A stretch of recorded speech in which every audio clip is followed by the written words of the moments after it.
Hello Math Learners. So for today, we're going to discuss about the centroid and moment of inertia. So it's been a month after my last vlog. So due to lots of school works to do and also final exam ko yun. Kaya medyo nawalan ako ng time gumawa ng mga PowerPoint. So wala akong reserve na PowerPoint kaya gumawa ko. And katatapos ko lang. And ito yun. Okay? So ang prerequisite itong dalawa is the integral calculus. Okay, so ibig sabihin, solve natin yan with two methods. Okay? So ano yung two methods na yun? So watch this video till the end. So let us start. So sa lesson na to, hahatiin natin to sa dalawa. So centroids and moment of inertia ang ating lesson. So centroids ang i-discuss natin for today and yung isa alam nyo na. Okay. So let us define what is centroid. So in geometry, a centroid is a point defined as the arithmetic mean position of all the points in a shape. Excuse me. It is often referred as the center of mass or the center of gravity of a geometric object. The centroid depends on the distribution of mass or points within the object and is useful concept in various branches of geometry, physics, and engineering. Okay. Yung centroid, ambawa sa isang sa isang figure, ambawa yan. Yung gitna, yung pinakagitna niyan. Okay? So, kung nakaraan na diniscuss natin sa kung tutusin dapat ito yung una natin lesson centroid kaysa sa Sa surface load na yan, so malamang, ito yung weight nyo, ito yung measure ni L. So, ibig sabihin, ito yung inyong, yung gitna, which is yung W times L. Kung hanapin nyo pa yung moment, syempre, meron pa tayo L, yung ganyan. WL times L, parang mga ganyan pa. Okay? So, ganun po yung concept ng ating centroid. Okay, so these are the centroids of plane figures. So, sa rectangle, so zoom natin. Sa rectangle, ito yung area. Iba po yung areas. Iba yung centroid sa center. Okay? Nasabi natin yung centroid, yun yung measure from from the indicated axis. Bawa, kung mula dito hanggang dito, ito yung centroid niya as X and ito mula dito hanggang dito as Y. Okay? So, ang centroid, ayan, yung half ng base, dito naman, or yung D, yung half niya. Depende. Ito naman, triangle.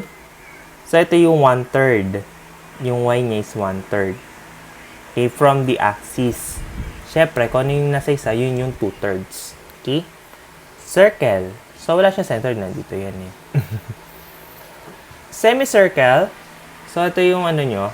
Pag mula dito sa straight na to, hanggang dito, meron tayong 4r over 3pi. So, hindi ko pa na-determine kung ano yung dito naman sa banda na to. Pero may gagawin tayo siya para iwas dito.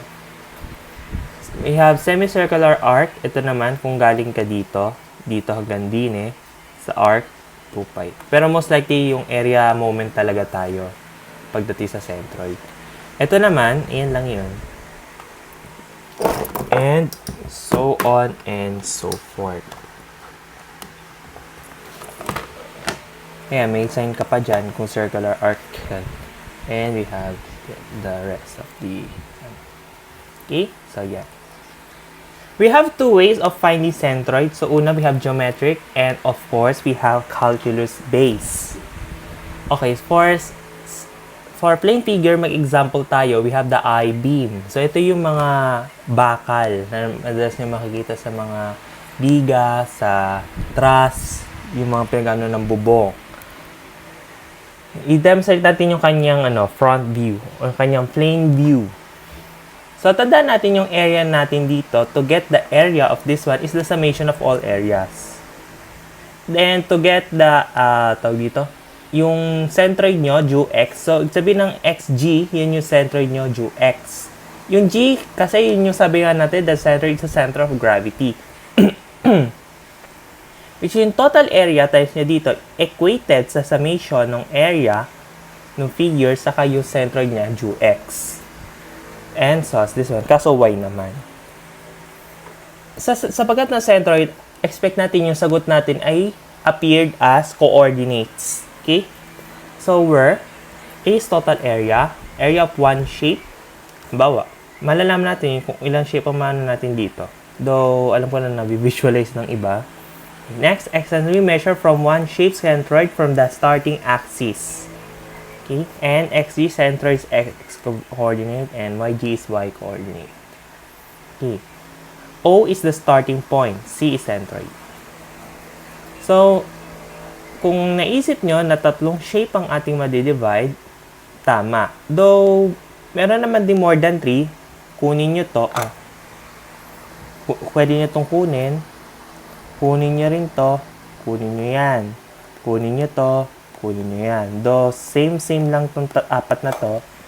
Pero kayo bahala. Pero, para sa madaling pag-iisip, tatlong shape ang nakuha natin. Though it is, di ba, mas madali. Okay, area 1, area 2, area 3. Puro letters lang yan. Dito, mula daw dito hanggang dito, this is H. So tatlong points. So, expected natin na may center of gravity per shape. At this is your starting axis. Starting point, rather. So, kung mula dito, kung mag-i-start tayo, ang starting axis natin is x-axis. So, meron tayong first distance na y2. Okay? Kung mula dito hanggang dito sa centroid. Tandaan na from starting axis from the centroid of that mentioned shape. Next, ito naman, meron tayong y3 and this is y1. Sa measures, so for y1, meron tayong 0.5 times TF. Bakit? Yung half nitong TF. Kasi yung TF nito sa TF nito, parehas lang naman. Kasi I-beam yan eh. Okay, so 0.5 kasi kalahati lang. Kung 1 to, 1 TF, so divided by 2, 0.5 or 1 half. Plus H plus TF. Yung TF, ito yon. Ito pala yung tutukoy natin, yung y1. Yung h nyo, ito. So, TF plus h plus 0.5 TF. So, pwede naman natin maging 1.5 plus TF yan. Pero, for demonstration, inanon lang natin siya para hiwa-hiwalay. Next, for y2, meron tayong 0.5h plus TF. Ito yun. Ito yung TF nyo. Next, for y3, okay, baliktad. So, this is supposed to be y3 and this is your y2. Yung y2 nyo, ito. Okay? And this is your y3. Okay, for summation of area, so add lang natin itong tatlong area, which is, we have TF times W. TW. Ito. Okay? Yung W, yun yung weight. Okay? Plus H, so di na naka-indicate, W yan. Ito yung W. So, H plus TW, times W, TW rather, plus TF times W. Ito yan. Then, to get the centroid at Y, so, ayan. Ito lang yon. Dito na siya multiply. Then, para mo kanyang AY, di-divide nyo lang kung ano yung magiging sagot niya dito. Okay. Ito pala yung W. Hindi lang nalagay. Next. Ito naman, kasi this is your starting point, wala dito. Kung in terms of X naman, so same lang siya. 0.5 W. Okay, ayan. And how simple is that, diba? So, ito yung centroid nyo. Ayan. Ito yung tansya lang yan. Tansya lang yan natin yan. Ayan yung centroid. So, paano naman pag calculus base? So, una, meron tayong vertical strip. Kung kagaya ng ginawa na diniscuss ko dati sa calculus, para sa mga dati nang nanonood, 3 years ago, nag-discuss ako ng area of plane region. So, di ba meron tayong na 2 strips? So, may vertical and horizontal strip. So, for vertical strip, so ito yung x, saka yung y-axis. Bawa, ito yung first curve, ito yung second curve. So, f of x and g of x. Ito yung vertical strip. Kumbaga, ang ang term ng integral calculus, halimbawa sa isang ito yung figure, di ba ganyan lang ginagawa natin, puro siya strip. Di ba ganyan siya, para makuha niyo yung area ng strip natin, puro siya magre-rectangle dyan. Tapos, ang gagawin lang natin dito is kukuha tayo ng isa sa marami. Pwede ito yung kunin ko, which is ito yung mag-terms natin. Bawal, ang measure nito mula dito hanggang dito is we have x. So, kung ba, same lang na may measure niya, which is puro delta x yan. So, kung in terms of calculus, instead of delta x, this is supposed to be dx. Tapos, yung measure nyo mula dito hanggang dito, this is your y. Whatever kung ano yung nyo. Okay? Doon nabubuo si calculus. Integral calculus. Ang derivative naman kasi, ang naman yun is yung tangent niya, tangent line dun sa mga shapes, sa mga figures na ganyan. While integral, ganyan, mga area, then apply sa centroid, moment of inertia, and so on and so forth. Okay. So, this is your dx, and this is your f of x minus g of x. Ito yun, no? Ma-minus nyo yan. Then, this is your centroid. Imagine natin yan yung centroid. Okay? Tapos, ito, mula dito sa starting axis hanggang dito, ito yun yung centroid. We have x there. Mula dito hanggang dyan sa baba, mayroon tayong yc. Okay, yung centroid mula sa y. Okay. Ito yung centroid. Kunwari yan, nandyan siya. Okay, we have dA, fx minus g of x. F of x minus g of x. dx. Kasi ito yun, no? Area niya. Ito yung area. Okay. Next. Kaso, kung kanina summation of ax, c, ito naman, integral. Naka-integral na siya. So, saan magmumula? So, meron, definite integral yan. Okay. So, mula dito, xa, xb. Then, yc, ganun lang din. And, where fc is equal to x, ito, we have, ayan, 1/2 siya ng f of x minus g of x. So, half siya, kaya nandito siya. Okay? Excuse me. For horizontal strip, ganyan naman siya. Ayan. gy, ito yung fy minus gy. Ito yung centroid. Ito ngayon yung y. Ito yung xc. Okay? So, kabaliktaran na mangyayari. So, kanina, yan lang yon. Pero, yung value ng x is saka yung yc. Yung y, remain siya since this is from the parallel. Kung saan siya parallel. Ito, yung measure niya. Ito naman sa strip, kung saan siya perpendicular. Yun ang y nyo na retain. Tapos, yung xc nyo, yung 1/2 f of y minus g of y. Yan siya. Okay, let's start with solve problem number 1. Let's just find the centroid of the area in plane figure below. So, tatlo yung figure na analyze natin. So, pwede naman din yung kung ano yung naiisip nyo. Pwede yung dito, saka yung dalawang rectangle. Pero ako, mas gusto ko yung tatlo na yan. Kasi kahit ano naman ang ma-conclude nyo na figure, gusto nyo hatiin nyo, gawin yung triangle to eh. Pwede naman yun. Pwede sa trip nyo. Okay? So, we have here, here, here. Yung starting point nyo is O. Okay? So, yan yung mga measurements. So, we have 1.5 inch. So, pag nakita kayo ng ganito, yung para siyang closing coat. Ano ko kung tawag dyan? Okay, nakalimutan ko. So, we have 1.5 inches. And this is 3.5 inches. Ayun, quotation mark tawag dito. And we have 5 inches. So, paano ko nakuha yon? Yung 3, kalahati ng 3 is 1.5. So, meron tayong 3 plus yung kalahati ng 1. Kasi kung 3 to, 2 to. Eh di automatic 1 inch to. Okay? So, kasi 2 plus 1, 3 eh. Tapos, kalahati ng 1 is 0.5. Plus 3, 3.5. Next, 3 plus 1.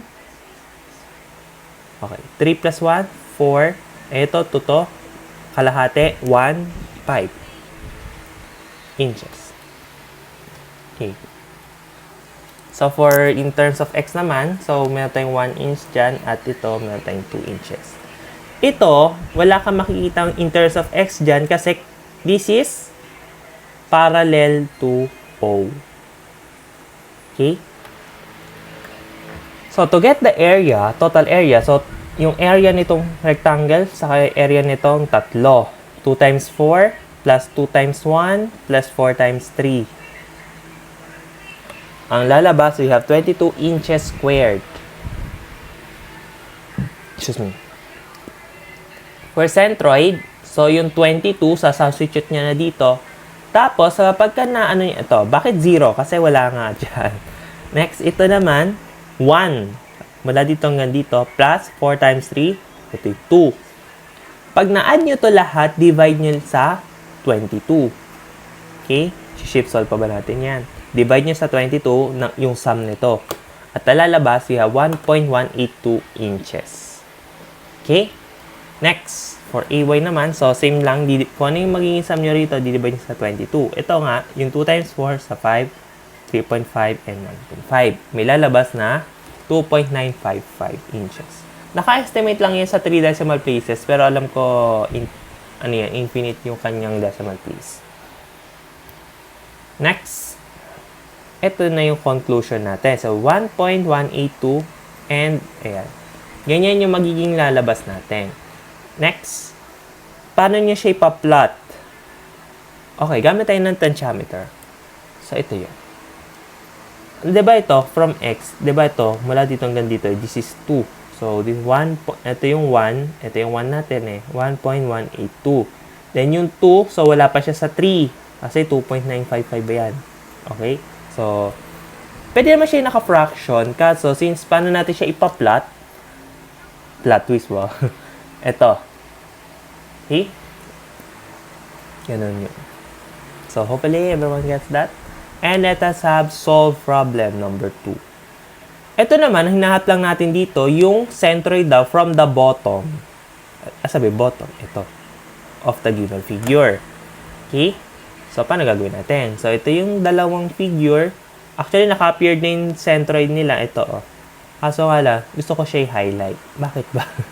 Actually, nakita ko to sa, sa TikTok na nag-scroll ako. Yung para siya may choices pa. Nung tinry ko, lumabas naman. Okay. And nakita ko sa comment section nung video na to, anong picture na to, tama naman kami na pagkakaintindi. Okay. So, mula dito hanggang dito is we have 150 mm since kalahati ng 300 mm is 150. And mula dito hanggang dyan, we have 310. Bakit? 300 plus half ng 20, we have 10. Sum ng area, so we have 7,000 mm squared. Then, ngayon, apply na natin si Y. Bakit si Y lang? Ay, by the way, this is Y. Okay. Y yan, hindi yan X. Ito. We have 7,000 YG equals 200 times 200, 20 times 200 times 310 plus 10 times 300 times 150. Tapos, kung yung sum nito, divide nyo sa 7,000 at may lalabas na 241.429 mm. Pero sa choices, nakita ko, 241.43. Kasi may siya sa 2 decimal places, pero gusto ko nga 3 decimal places. So, 429. Okay. So, next. Let us find the centroid of the area of the figure below. So, ayan siya. Tapos, so, tatlo yung magiging area natin siya. May isa kang rectangle, may triangle ka dyan, at meron kang semicircle. So, tatlo yung centroid na maano natin dito. Ayan, 80. 110 plus 50 times 2/3. Okay, so dito tayo magkakaaway. Okay, this is 120. This is 80. So, mula dito hanggang dito, we have 40. Okay, next, we have 110. So, ito, 30 to, saka 30 to. Ito, meron kang radius na 50. So, kung 50 to, saka 50 tong side na to, saka 50 to, so, meron tayong 100. Itong measure na to. So, 30 plus 30, 60 plus 100, 160. Ngayon, kung 160 to, 110 to, ano to? E di 50. 50. Ayan.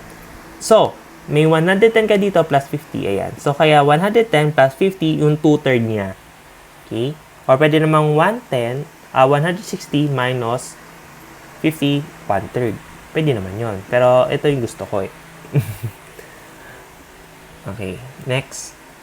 In terms of x naman, so meron tayong dyan 60 kasi half ng 120 is 60. Then, ito naman is we have 120 minus 4 times 50 over 3 pi. And, meron tayo dito 40 over 3. Centroid ng triangle, ng square, ng rectangle, saka ng semicircle. Ito yung area. And, meron tayo makukuha 14,273.009 square unit. Kapag U ang nakita dyan, unit yan. Or, kasi dyan kasi unitless. So, since we're referring to geometry and is calculus based, so units ang ating madalas ginagamit. Square unit. Okay. For for xg, so tandaan natin, yung 14, tapos yung 270.009, ito yon. So, 120 times 160 times 60. X tayo Next ito, meron tayong 40 over 3. 40 times 50, 1/2. Plus ito, ayan. At may lalabas na 52.607 units. For YG, so same lang naman yung area nila eh. So, ano lang naman natin yung center niya in terms of Y. Okay? So, ayan. At may lalabas na 75.562 units. Okay? And this is your centroid. Yan yung coordinate niya. Paano niyo siya ipa-plot? So, ito yung plot. Dito siya ipa-plot. Kasi 60 to, di ba? Dito yung 52. Tapos, yung 80 to, dito yung 75. Diba? Dali lang, no? Next. Pagka naman to, kapag nagamay naman to, medyo mani-mani na lang yan. Pero basta ganyan lang yung gagawin natin. Yung hanapin muna yung centroid, saka kayo magagawa ng measure. Saka yung parallel nila, alam naman natin, yung kung ano yung mga magkakaparehas, ano yung magkakaiba, o kailangan yung magtansya, or magtansya with use of math. Okay? Next, solve problem number 4. So, obviously, sa problem na to, gagamit na tayo ng calculus. So, paano natin siya i-apply? Una, i-plot nyo muna yan. Actually, I'm using GeoGebra for the following graphs. Okay? For checking naman, I'm always ready to show it to you. Okay, we have here from 0 to 6. Ayan. Yung intersection ng inano ko saka ito. Ayan, meron tayo 3, 0. Okay. So, actually, pwede ka na maghanap ng centroid dyan using geometric base pagka linear. Pag linear. Aso nga lang, pwede naman. Kaso, mas gusto ko mag-calculus tayo. So, kuha tayo ng isang strip. So, meron tayong dx dyan at meron tayong y. This is x mula dyan hanggang dyan. Okay, so ang area natin is we have y times dx. Ito yun. We have y na 6 minus 2x. For area, so ganyan po natin siya in-approach. So, saan natin nakuha itong 6 minus 2x? Ito, simplify nyo na ito. Yung 2, lipat nyo sa kabila. So, meron kayong y equals 6 minus 2x. Yun ang i-integrate natin. So, since definite integral to, typeable naman siya sa calcu. So, type na lang natin siya. Okay, so we have 9 units squared. Yung u unit yan So, kasi di ba pag in-integrate nyo to, meron tayong 6x tapos minus x squared. Then, sa kanya substitute yung 3. Yun. Lower bound, upper bound minus lower bound. Kapag tayo nagsisimplify ng integral, definite integral. Okay. For ax naman, ito na yung formula nyo. Okay, yung xc times dA yun, di ba?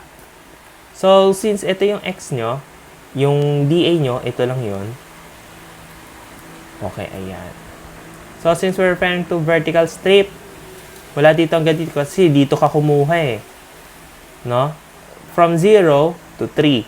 Actually, kung di nyo kaya ng graphical method, kasi not all the time makapag-solve tayo ng calculus based using graphical method. So, since meron namang given na coordinate, so pwede kayo dyan ng x and y intercept. Halimbawa, paano ko nakuha yung 0 to 3? So, 0 to 3.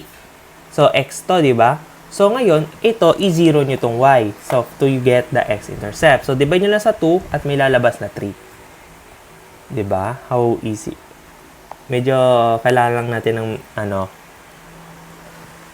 na pagbubusisi ng pag-analyze. Okay. So, halimbawa, kung ito naman, halimbawa, alisin yung y. O, halimbawa, isi-0 nyo itong x. So, 2 times 0 is 0. So, y equals 6. Ito yun. Diba? Lumabas. Parang ganun lang din. Kung di kaya rin ng graphical, pwede naman natin siya using analytical. Kaya, ang tawag dito sa part na ito is analytical geometry. Okay? So, nung ziniro nyo si y, makukuha nyo si 3. Nung ziniro nyo si x, may makukuha yung 6. Kung nag-horizontal strip kayo, pwede rin naman. So, instead of 0 to 3, 0 to 6. Kaso nga lang, iba rin yung value ng x. So, yung x nyo is magiging 6 minus y over 2. Actually, tinry ko rin siya. Okay? So, same lang naman yung lalabas dito. So, kapag nahanap nyo ito sa calcu, tinimes sa calcu, tapos i-divide nyo sa 9, meron kayo 1 unit. Okay? Next, for AYG, ito pa yung formula. Ito. Next, ito naman. 1/2 y kasi ito yung y sinyo eh. Okay, ayan yun. Centroid nito. Okay, ayan. Ngayon, ito na yun. So, yung y nyo, pag pinag-times nyo ito, magiging squared siya. So, ano yung y nyo? Ito. Tapos, ito lang. Naka-squared siya. Ngayon, kung nilalabas dito, divide nyo ulit sa 9, may lalabas na 2 units. Therefore, ang inyong coordinates is 1, 2. Pag tinainan nyo siya sa kasi ito yung x nyo, ito yung y. Diba? Yan yung centroid nyo. Sa isang triangle, gawin nyo lang is yung area nito times nyo dun sa 1/3. Ganon din naman ang lalabas. Excuse me. Okay, next. Find the centroid of each area bounded by this. Yeah. So, paano yun? Dalawang function. Ito yun. So, meron sila intersection which is 2 and 5. Okay? Medyo tricky siya. And meron tayo dito dx and meron tayong y. Ito yung x. Ayan. Ito yung magiging focus nyo. Okay? Kasi, at x is equal to 8 eh. Diba? Yan. For checking, kasi yung 2x nyo equals 7 minus x. So, yung similar niya, yung value ni y. So, x plus y equals 7. Paano nyo kung yung y? Yung x di pa nyo, so matay 7 minus x. Ang x nyo is 2. So, your initial bound is 2. Okay? And meron tayong 2x plus 1 minus 7 minus x. That's how we get the y. Diba yung y nyo is f of x minus g of x? Okay? Okay.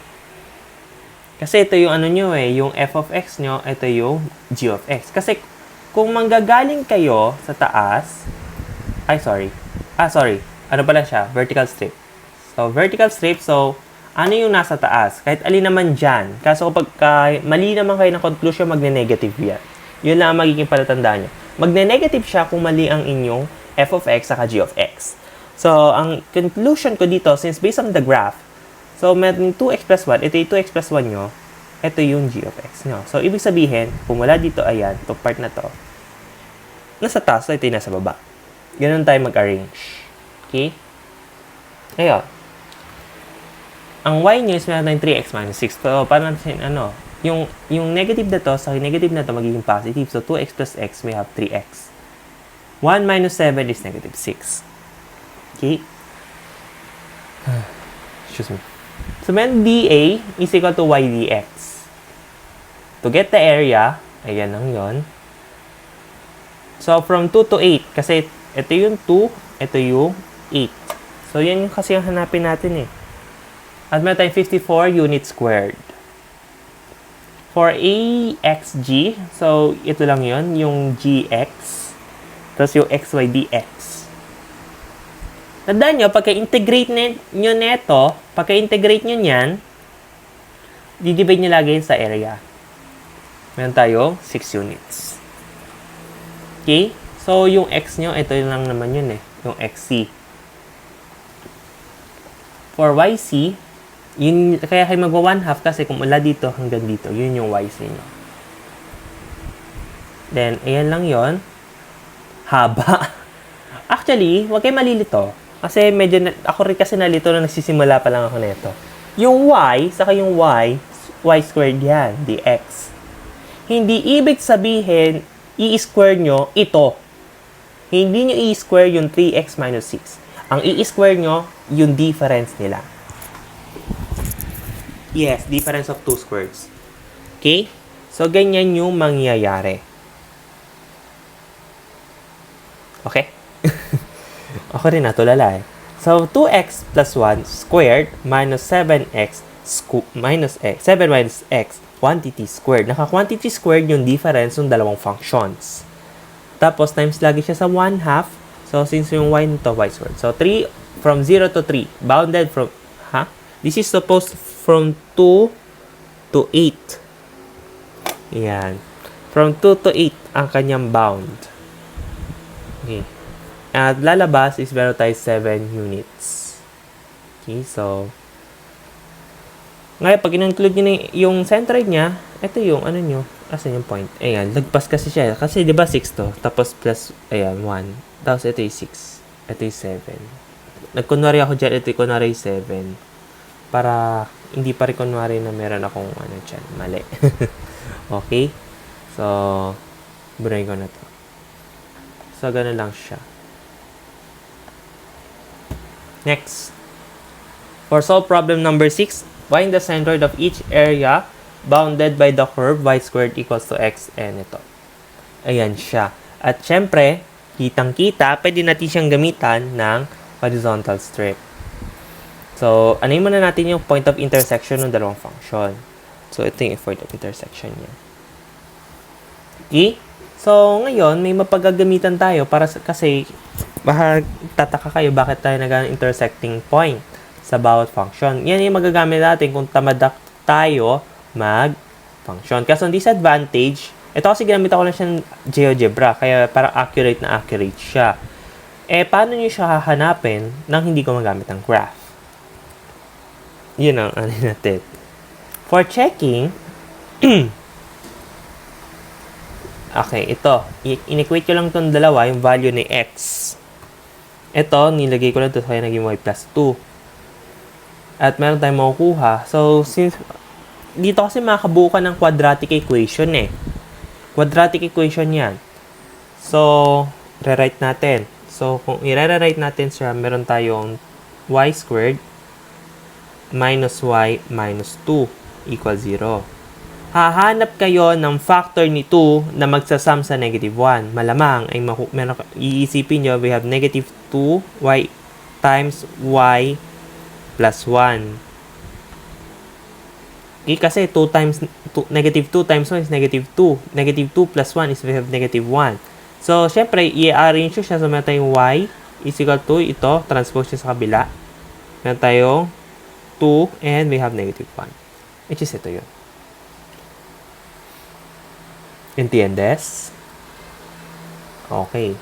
To get the x, so ito lang yun, yung difference. So, since ito yung una, yung y na to, so meron tayong y plus 2 minus y squared. Ito yung area, at yun yung siya i-apply. So, negative 2 and 1. And as you can see sa ating plane figure, yung y nyo is from negative 1 to positive 2.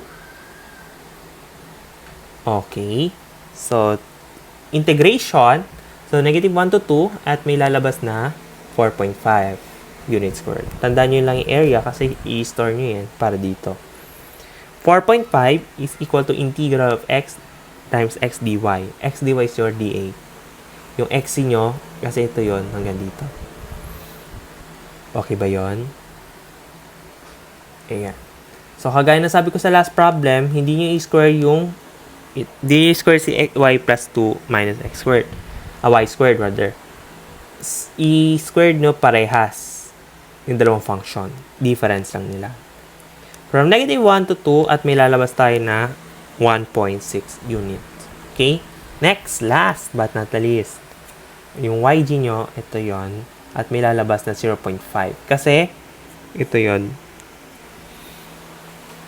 y times ito. Ito na yun. At ang lalabas na area, ayan. Then, may 1.6 saka yung 0.5. Ayan yung centroid. Okay, na yun. Tapos na tayo sa centroid. And let us proceed with moment of inertia. Ito ay para sa next video na. So, thank you for watching our latest video. And, kahit napakatagal ng ating discussion. So, that's all for today. See you in my next video.